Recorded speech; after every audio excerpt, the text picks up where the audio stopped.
Download and install Opera GX browser on your PC or laptop. So let's get started. Hello guys, welcome back to my YouTube channel. In this video, I'll be showing you how you can easily download Opera GX browser on your PC or laptop.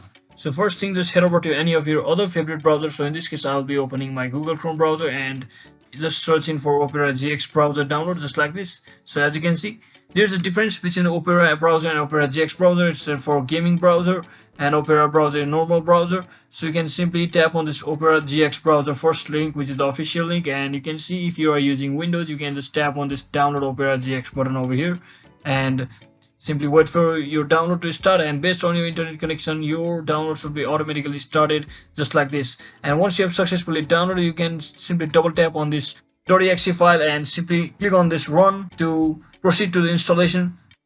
So once you're inside here, you just accept and install all of the things over here which you want, and just wait for a few seconds once again for it to completely load the process and download any dependencies. So once it gets downloaded, you can simply tap on this to simply open the application just like this, and you can also change your theme and customize your desktop look or browser look according to your choice just like that. So that's it for today guys. I hope this video was helpful. See you on the next one.